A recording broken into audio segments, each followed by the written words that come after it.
turn off the lights. Let your room slowly sink into darkness, leaving only the rhythm of your own breath and the sound of the wind somewhere outside your window. Pull the blanket up a little, find a comfortable position, and relax your shoulders. Tonight, we will leave our familiar worries behind to step out onto the vast steppes of Mongolia, a place with no walls to shield us, only wind, grass, and the sound of horse hooves. A place where survival is not a given, but a challenge repeated every day. Are you ready to climb onto a horse with me? Close your eyes. When you open them, the world around you has changed. There are no more electric lights. The sky is shifting from deep purple to pale yellow at the horizon. Dew lies thick on every blade of grass, so high it reaches your knees, so cold that your fingertips go numb as you unconsciously brush against it.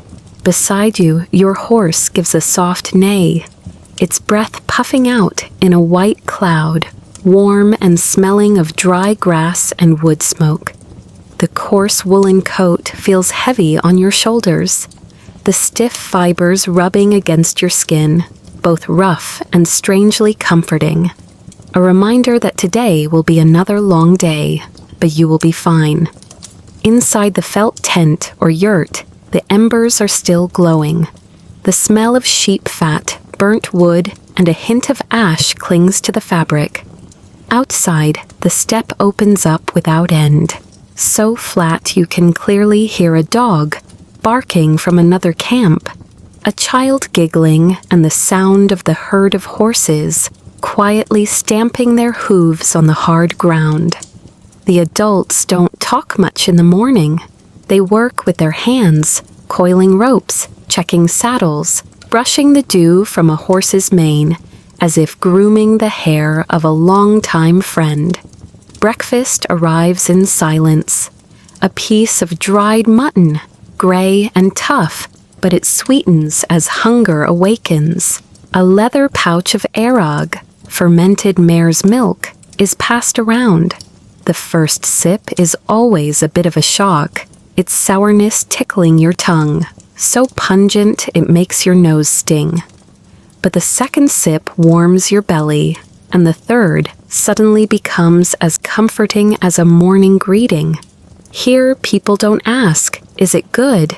They only ask, "Is it enough?" And enough is the beginning of every journey. You step outside, pulling your coat tighter, treading through the dewy grass. The sun pops up like a hot coin, its golden light spreading thinly across the land. The cold is still there, but the light makes it less harsh. The horses are led into a line, their large heads, deep black eyes calm and steady. Your hand touches its neck, warm, solid, feeling the steady pulse beneath the thick coat. People here grow up with the heartbeat of horses. Eating, sleeping, moving, and even thinking happens on their backs. Anyone who can't keep up will be left behind. And on the steppe, to be left behind means to be lost from the group.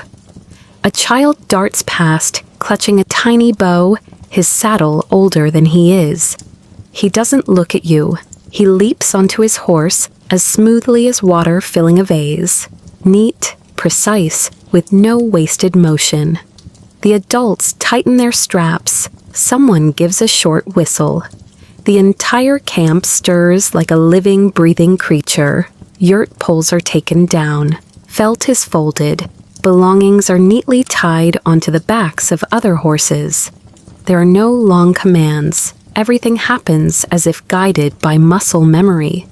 You climb into the saddle, too.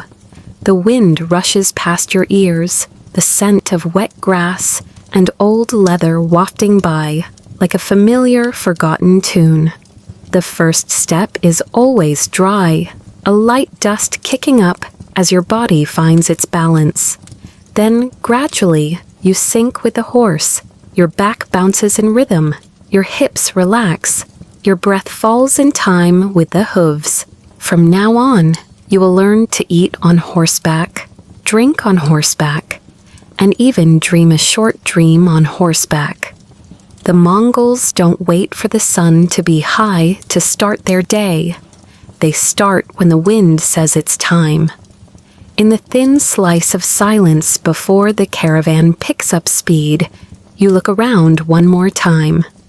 Far in the distance, the horizon curves like an overturned bowl, pale blue at the rim, warm yellow at the base.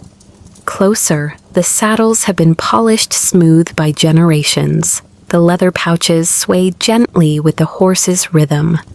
On your hand, the dew melts into a small drop of water, rolling over a callus. The feeling is so real, as if the step itself is touching your hand to wish you a good morning. As the group moves forward in a line, the sound of hooves blends into a distant drumbeat. Everyone is silent, not out of sadness, but to conserve breath for the long journey. Someone rides up and offers you the pouch of arag again. You nod, taking a small sip. It's no longer as harsh as before. Here, everything requires time. Even the sourness of mare's milk, even getting used to the cold, even learning to listen to the wind as you would a teacher.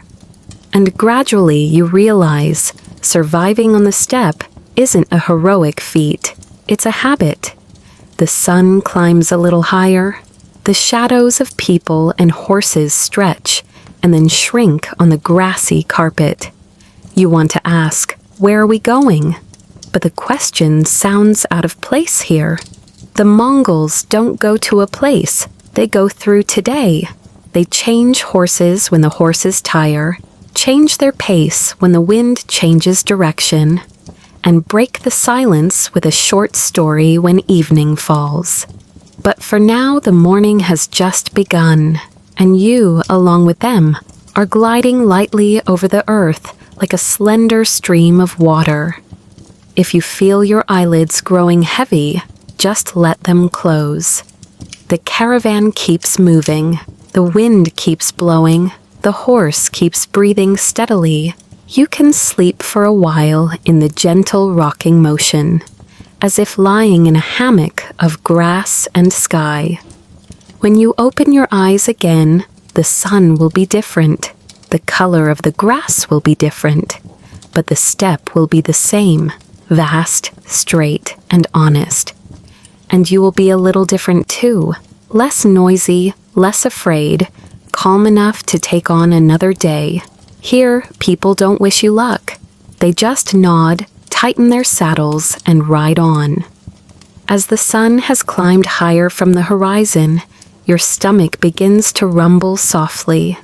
On the steppe, breakfast isn't for enjoyment, but for survival. The Mongols believe that food doesn't need to be fancy, as long as it provides enough strength to ride a horse and shoot a bow. You receive a piece of dried mutton from an old warrior.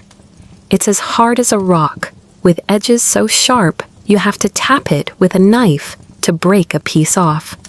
As you put it in your mouth, a salty taste spreads, mixed with the faint gaminess of old fat. You chew slowly, your teeth grinding.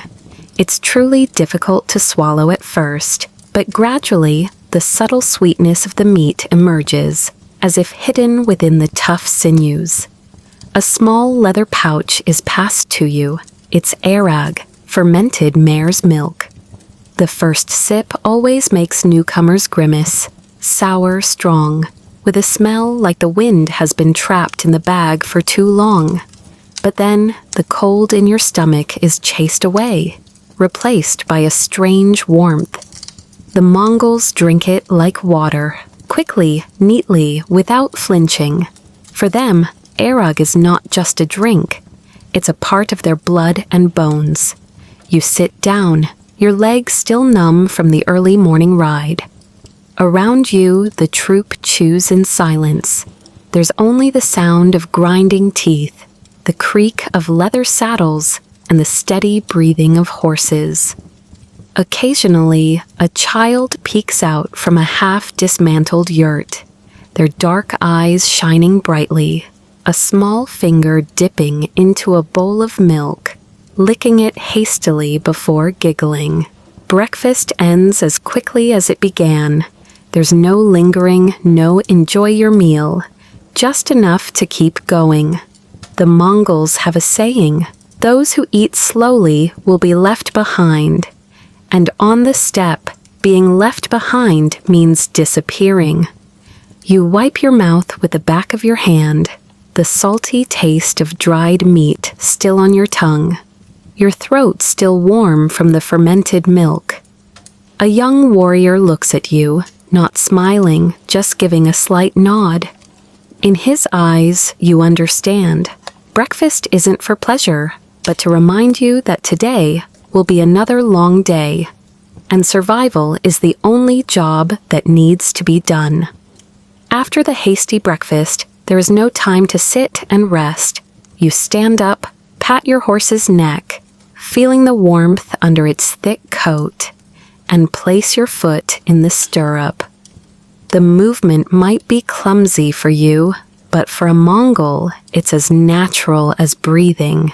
Even 5-year-old children climb into the saddle with agility, sitting as firmly as if they were born with a horse's mane. As you settle into the saddle, your body sways slightly. The horse tosses its head, stamping its hoof on the ground, the thudding sound echoing in your chest. The wind slips through your sleeves, blowing straight into your face, salty and biting cold. The steppe unfolds before you like an endless carpet, and you realize, here, getting on a horse is not a choice, but the only way to exist. The entire caravan begins to move, slowly at first, just a steady walk, but soon, manes are flying, hooves are pounding, and dust and grass kick up like small waves. Your body is tense at first, your hands gripping the reins tightly, your hips bumping against the hard saddle, making you wince. But then, the rhythm begins to seep into you, as if your heart and the horse's hooves have found a common beat. You try to relax your hands. It feels scary at first, but then you're surprised to find yourself breathing in time with the hooves. Your back bounces, your hips sway, your shoulders drop.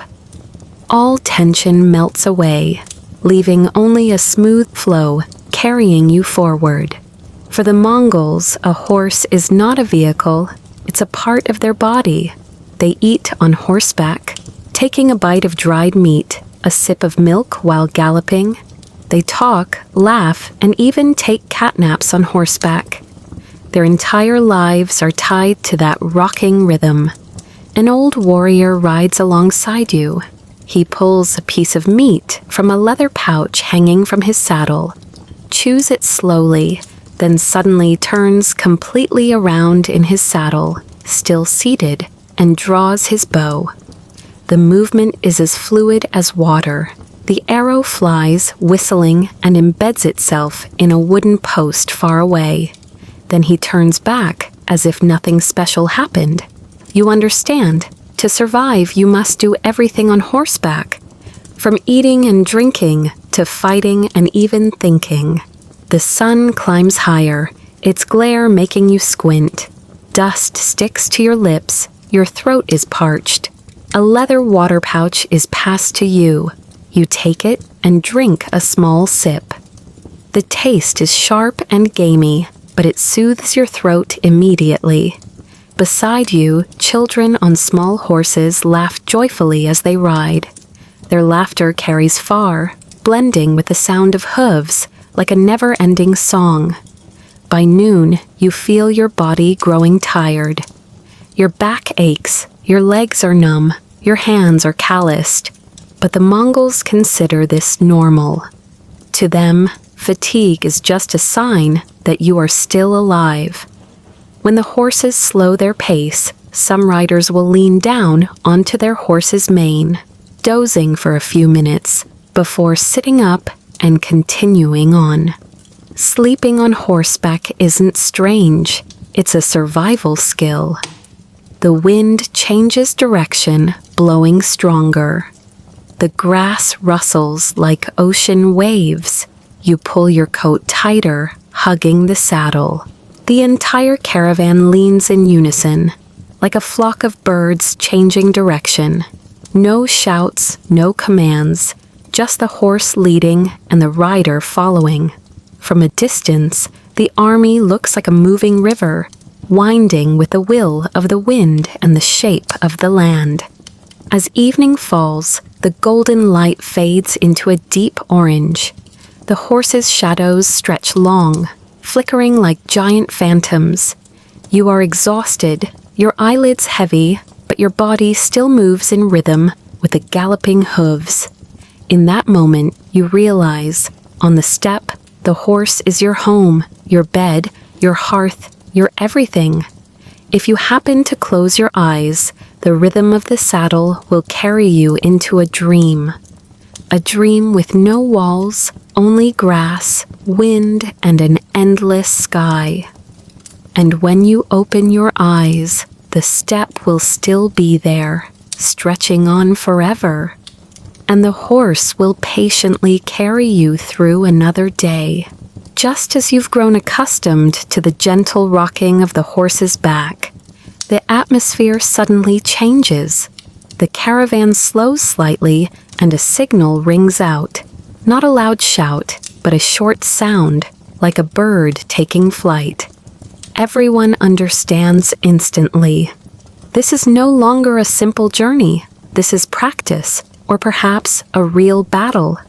The grass is torn up as dozens of hooves accelerate at once.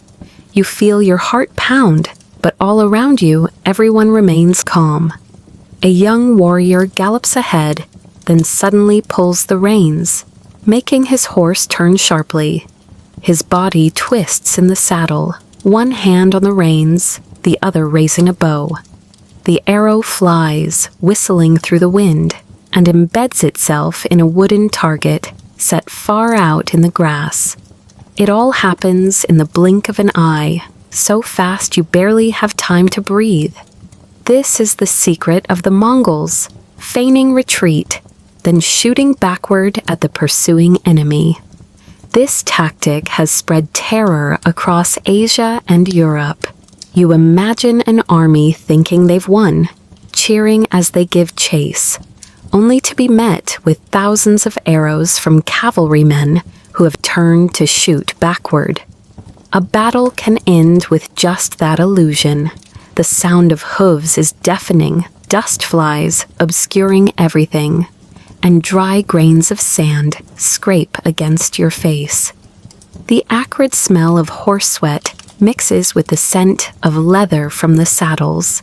The twang of bowstrings, the whistle of arrows slicing through the air like the whisper of a blade.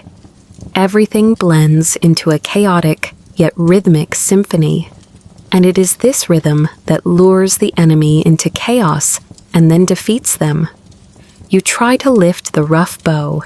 Your fingers tremble, the string so tight it cuts into your skin. The horse continues to charge forward, its back rising and falling, making your arm unsteady. Yet the warriors around you shoot as if they were standing on solid ground.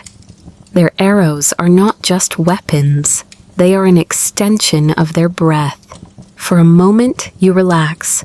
The horse gallops faster, the wind whips against your face, your eyes squint. You turn your body slightly, draw the bowstring. A soft sound rings out. Whoosh! The arrow misses its mark, but the feeling of the string releasing, the wind whistling past your ear, makes you understand a small part of how they live. On horseback, fighting is as natural as eating a piece of dried meat or drinking a sip of fermented milk. When the practice ends, the caravan gradually slows. The dust settles, revealing calm faces. No one cheers, no one is proud. This is just part of a normal day. For the Mongols, fighting is not a special event, it's a breath that smells of dry grass, iron, and the steppe wind. You wipe the sweat from your brow, your hand still trembling slightly. But as you look around at the calm eyes, you understand. If you want to survive here, you must learn to fight. Not just to win, but to exist day by day. After a long day on horseback, when the steppe wind has chilled you to the bone, you truly understand the value of a place to return to. The Mongols don't have stone houses or bustling streets, but they have the yurt, the round felt tent that seems simple but is the heart of every family. From a distance, the yurts appear like white moons scattered across the grassland. No brick walls, no tiled roofs, just thick felt panels, a sturdy wooden frame, and strong ropes. Yet even the fiercest winds are stopped at the door. You bend down, step through the low doorway, and immediately feel the difference. Outside is howling wind and flying dust. Inside is warmth, soft darkness, and quiet. At the center is the hearth. The fire is small but resilient. It's not just for cooking, but also for warmth, for warding off evil spirits, and for bringing the family together. The scent of smoke hangs in the air, seeping into clothes, hair, and every leather blanket. Beside it, a pot of milk is simmering, its creamy, sour aroma mingling with the smell of mutton hanging from the rafters. Around the hearth is daily life. One corner holds saddles, bows, and leather pouches of dried meat.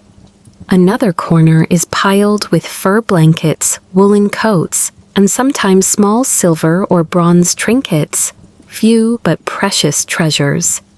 Behind, simple embroidered cloths mark the sleeping area, where husband, wife, and children huddle together on winter nights. The chatter of children, the soothing voice of a mother, mixed with the clatter of a spoon against an iron pot. It all creates a soft, steady, familiar music. You sit down by the fire, holding your hands out to the flames. The cold gradually recedes from your skin, replaced by a warmth that spreads from your wrists and shoulders. Someone hands you a wooden bowl filled with freshly cooked meat soup, still simmering. The taste is salty, a bit fatty, but incredibly comforting. Each spoonful of soup is like a reminder that you have survived another day. Inside the yurt, people are closer. There are no separate rooms, no partitions. Everything is shared: food, warmth, and whispered stories before sleep. The father recounts a battle, the mother adds tender details, and the children listen with wide, shining eyes. Outside, the steppe may be harsh, but inside the yurt, there's a fragile peace that everyone cherishes. You lie back on the animal skin on the floor. The round ceiling of the tent embraces you like an arm. Through the smoke hole at the top, a patch of the sparkling night sky peeks in, reminding you that the world outside is still infinite. But the warmth around you lets you close your eyes in peace. In that moment, you understand. The yurt is not just a mobile home. It is a resting place for the heart, a reminder that even in the midst of a storm, there's a small circle that holds warmth and family. In the firelight of the yurt, you might have overheard a few stories about the yasa, the code of laws established by Genghis Khan. The Mongols didn't write it down in thick volumes like the courts of the West, but they etched it into their memory, and more importantly, into their daily habits. The yasa was concise, direct, and non-negotiable. Stealing a horse could be punished by death. Betraying a comrade, the same sentence. There was no mercy, and no room for ambiguity. You remember that morning. A young warrior dropped an arrow while riding. He dismounted to pick it up, falling behind the group. An elder glared at him, his eyes stern. No scolding was needed. A single look was enough. The young man immediately tightened his reins and caught up, his face flushed. Discipline here doesn't come from shouting, but from a silence that forces you to correct yourself.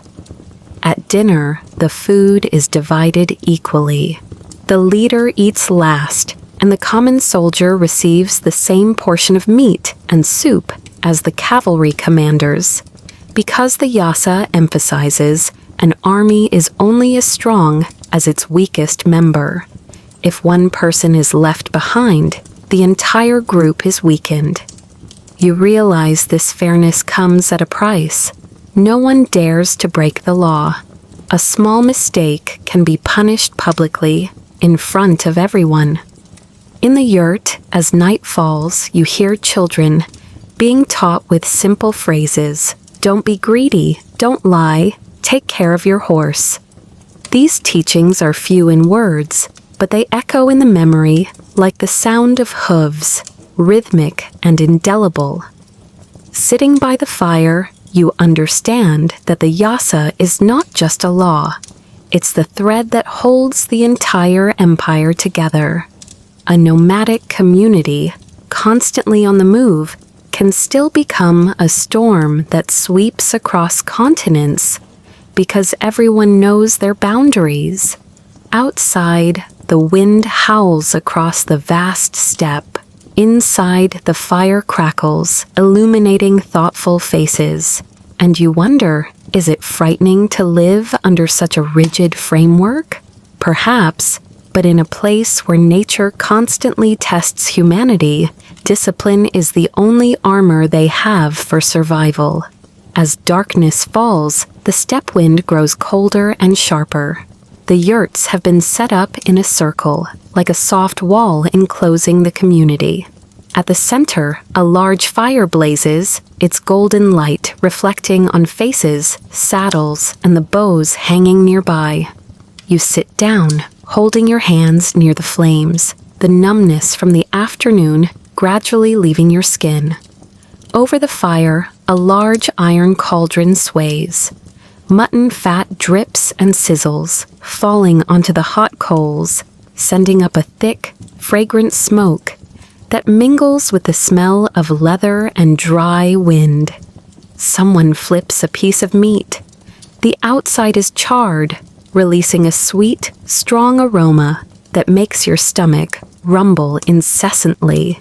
The meal begins. No tables, no chairs, just circles of people sitting close together.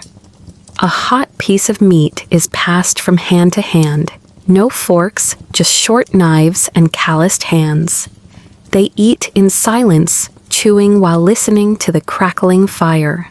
Everyone gets a share, from the old to the young, from the general to the soldier. Their eyes meet, wordlessly, but full of trust. Children sit close to their parents, giggling as they eat. Occasionally, an old man begins to tell a story, his voice hoarse but warm.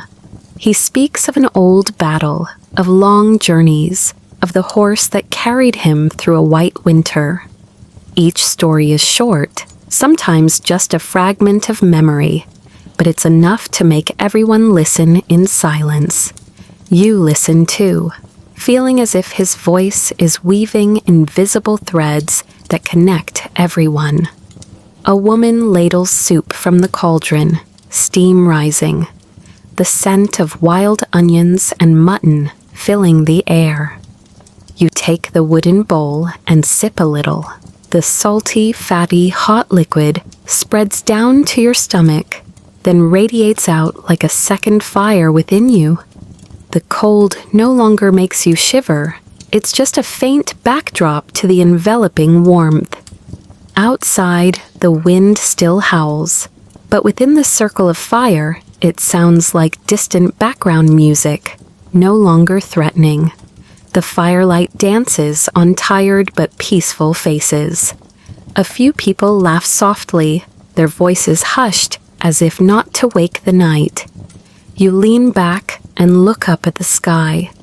Through the gaps in the yurts and the open space above, the stars are spread out, so bright it feels like you could reach out and touch them. In the midst of this vastness, the small but resilient circle of fire keeps the community warm. And in that moment, you understand. The survival of the Mongols comes not just from the strength of their horses and bows, but also from this circle of fire, where they eat together, remember together, and exist together.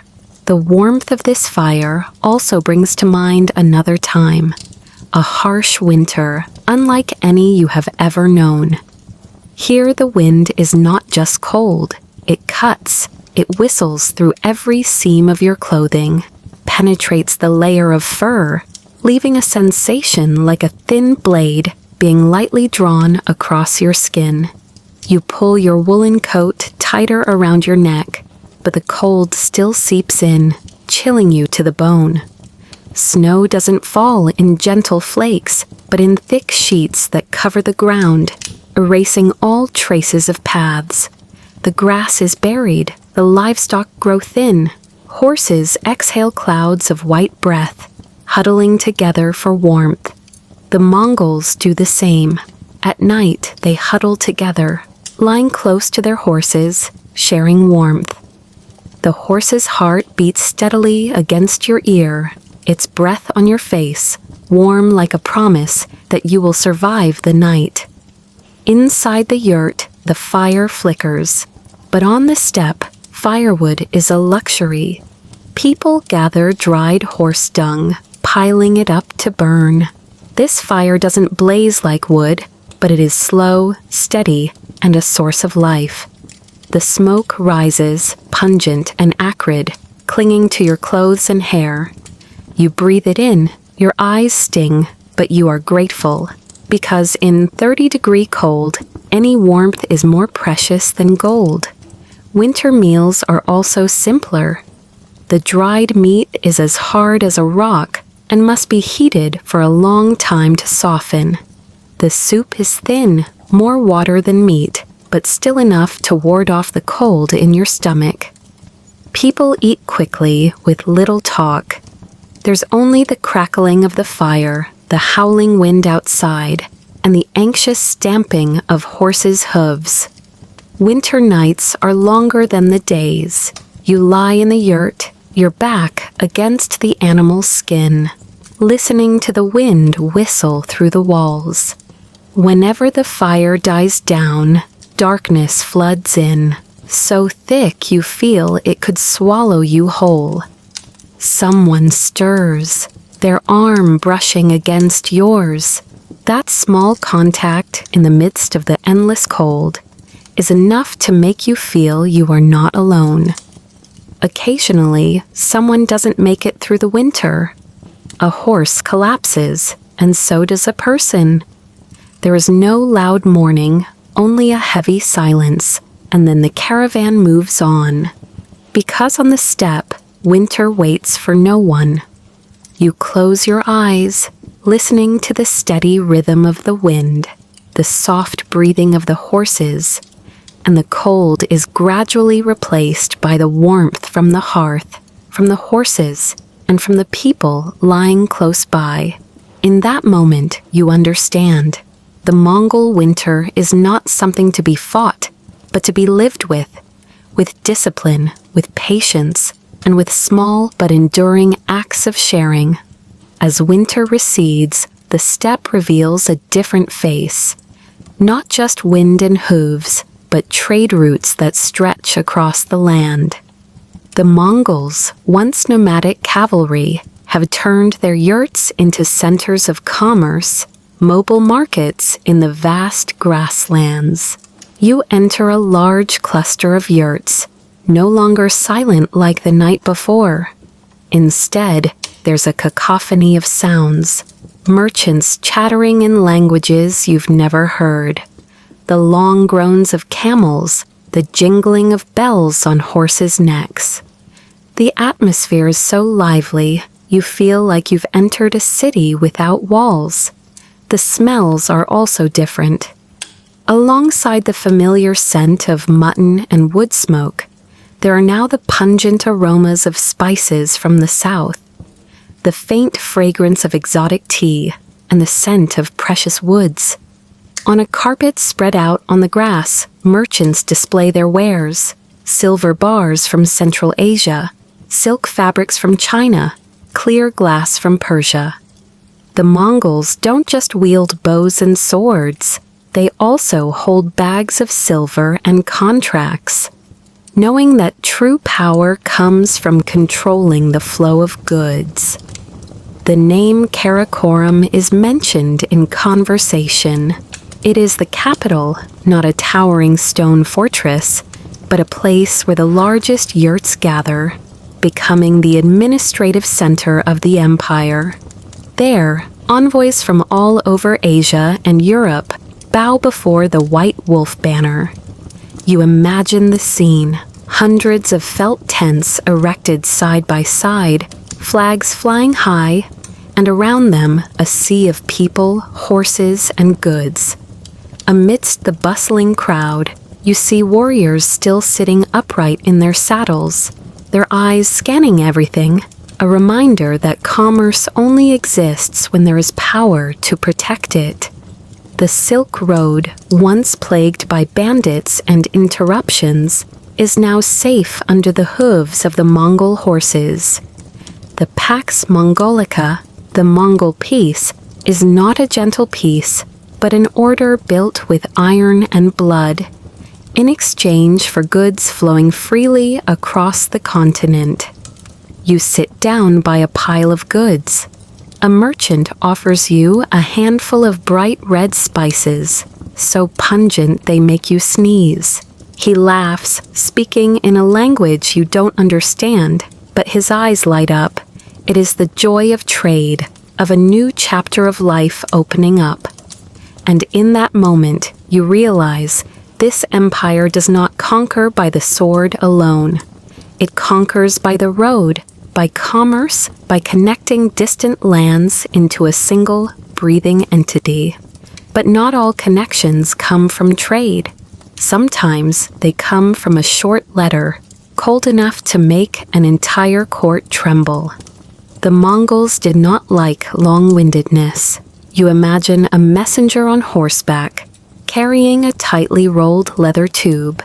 He travels thousands of miles just to arrive at the gates of a foreign city. He doesn't say much. He delivers the letter, then steps back and waits. The letter usually contains only a few lines, but they are as concise and sharp as an arrow. Surrender and you will keep your lands, your wealth, and your people. Resist, and all will be destroyed. No further explanation, no justification. The Mongols believed that true power lay in decisiveness. Many cities, many kings chose to open their gates after receiving just one letter, because they knew behind those few short words was a storm of hooves, ready to sweep everything away. You imagine the scene in the palace, officials holding the letter with trembling hands, arguing fiercely. But outside, the messenger stands still, his face cold, his eyes distant.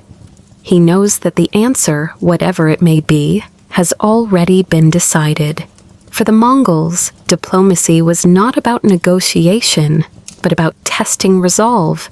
A cruel simplicity, but so effective that an entire continent had to remember it. You sit by the fire at night, listening to someone recite one of those old ultimatums. The voice is low, slow, each word like a nail being hammered in, few but heavy. You shiver, not from the cold wind, but from the understanding that sometimes strength is not in a shout, but in a concise word that leaves no room for vague hope. Amidst these grand conquests and diplomatic maneuvers, you might be surprised by the details of daily life, such as personal hygiene. The Mongols of that time did not bathe often. It wasn't because they didn't want to be clean, but because for them, water was sacred. Water was for drinking, for the horses to drink, for the entire caravan to move on. Few dared to waste it on washing their bodies. The Mongols believed that rivers and streams carried the spirit of the land. Jumping in to wash recklessly could be seen as an insult. Instead, they used the wind and sun as natural soap. Every day, the dust of the steppe clung to their clothes, their hair, their skin. But the dry wind would blow some of it away. The sun would bake it off, and so their bodies grew accustomed to it. Inside the yurt, personal hygiene was linked to small habits. People would detangle their hair with a rough wooden comb, slowly brushing each strand of long black hair like a ritual. They would rinse their mouths with salt water, sometimes just holding a pinch of dry salt in their mouths before swallowing. Clothes were not washed often either. They were saturated with the smell of wood smoke, sweat, and horses. To the Mongols, this smell was not unpleasant. On the contrary, it was like a familiar suit of armor. You might see them wiping their faces with a dry woolen cloth, rubbing vigorously until their cheeks were warm instead of washing with water. That heat was enough to awaken the body in the morning, and in a world where wind and dust are constants, it was the most practical way to live. You lightly touch your clothes, your hair, your chapped lips, and you smell the smoke, the grass, the horses. At first, it feels foreign, but gradually, these smells become familiar, the scent of home on the steppe. And you suddenly understand, for the Mongols, cleanliness was not about removing dust, but about blending with nature, living with it, not against it. And this rhythm of daily life was maintained not just by the warriors. If the cavalry and battles were the powerful face of the empire, then the women and children were the silent heartbeat that kept the entire community alive. In the yurt, when the men were roaming on horseback, it was the women who kept the fire from going out, kept the herds healthy, and kept the family standing amidst the steppe winds. You see them busy from early morning. A woman takes out the last of the dried meat, cuts it into small pieces, and drops it into the soup pot.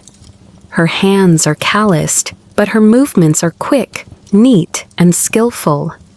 At the same time, she keeps an eye on a toddler learning to walk, occasionally bending down to pick him up, kissing his hair, then returning to her work. On her slender shoulders, she carries the whole family. Outside, you see a few women leading horses to a stream, not to wash them, but to let them drink. They know each horse well, which one is strong, which one is tired. For the Mongols, caring for the horses was as important as caring for their husbands and children. Because if the horses did not survive, the family could not either. Children grew up in this setting. As soon as they could walk, they were placed on the back of a small horse, at first held securely in their father's arms, then learning to hold the reins themselves. Their laughter would ring out in the wind, sometimes mixed with tears when they fell. But after a fall, they would climb back on. The adults wouldn't scold or coddle, just nod, letting the child learn on their own. You see a young boy clutching a small wooden bow. The arrow is only as big as a finger, but his eyes light up as he draws the string. Beside him, a young girl with a small whip, runs after a flock of goats, her voice clear in the wind. Childhood here didn't have fancy toys, but it had the entire vast steppe to run and play on. At night, when the men had not yet returned, the women would sit around the fire, telling their children old stories. Stories of Genghis Khan as a boy, of the wolves that led the way, of the sacred fire that kept them warm through the winter. The children would listen, their eyes shining before slowly drifting off to sleep in their mother's arms. Outside, the wind howled, but inside the yurt, there was a gentle peace that no battle could bring. You reflect. People often say the Mongol Empire was built on hooves and arrows. But if you look closely, you'll see that half its strength came from the hands of women, from the steps of children, from a quiet but essential resilience. And you suddenly understand, if the men were the sharp spears, then the women and children were the warming fire that never went out. But then the dawn of another day arrives, bringing not just light, but the smell of iron and dust. The army lines up on the steppe, thousands of hooves striking the ground in a single rhythm, the sound echoing in your chest like a war drum. No one shouts, no bugles call. There is only a tense silence, like a breath held before a storm. When the signal is given, the entire force surges forward. Dust kicks up, obscuring the sky. In the haze, you hear the continuous twang of bowstrings, arrows whistling past your ears. Volley after volley of arrows flies, raining down. In the distance, screams and the clash of metal echo back like a heavy dream. The horses gallop without stopping, the wind lashing your face, the sand stinging your skin. You see cavalrymen twisting in their saddles, shooting backward, then disappearing into the dust.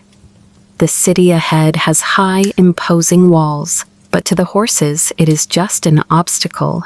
Stones crumble, gates break, smoke rises from thatched roofs. The sound of people fleeing mixes with the thundering hooves, creating a chaotic symphony. You realize the terror is not in the screams, but in the calmness. The Mongols fight as they breathe. No excess, no improvisation, just a rhythm practiced since they were children on small horses. For them, conquest is not a glorious moment, but a natural part of life. When the dust settles, you see the city is nothing but ruins. Houses are burning, walls have collapsed, but right in the midst of this scene, the Mongols have already begun to count goods, gather horses, and find craftsmen. War and construction happen simultaneously, like two sides of the same coin. You sit in your saddle, your heart still pounding. But when you look into the calm eyes of the cavalrymen beside you, you feel as if you've just passed through a storm. It was fierce, sweeping everything away, but then it subsided, leaving a deep silence. And in that silence, you understand, the strength of this empire lies not in a single battle, but in the ability to turn battle into a habit. Today it is this city. Tomorrow it will be another land. The rhythm of the hooves will not stop until the entire horizon belongs to them. When the dust of battle settles, the city is no longer a city. Only broken walls, half-burnt roofs, and the smell of acrid smoke in the wind. The screams have subsided, replaced by a tired silence, heavy as the ash that covers everything. You think this place is dead, but the Mongols don't leave. They step into the ruins, their eyes showing neither triumph nor pity. They search for prisoners, for craftsmen, for things that can continue to survive. A group of people is herded together, their faces stunned, their hands trembling, but not everyone is executed. Those who know how to forge iron, weave cloth, build, are separated and taken to the camp. For the Mongols, talent is more precious than gold, and a defeated enemy can still become part of the empire as long as he is useful. Meanwhile, the spoils of war are divided. Horses are led in long lines, camels are loaded with goods, silver and silk are neatly sorted. The Mongols do not stop to enjoy their victory. For them, victory is just one step in a long journey. After destruction, construction begins immediately. A city falls, but it becomes a new link in the trade network that stretches from China to Europe.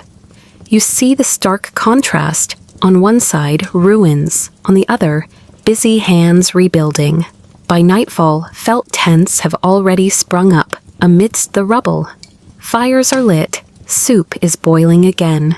Children laugh as they run around, as if there had never been smoke and fire. Life goes on, quickly and calmly, not allowing anyone to dwell in memory for too long.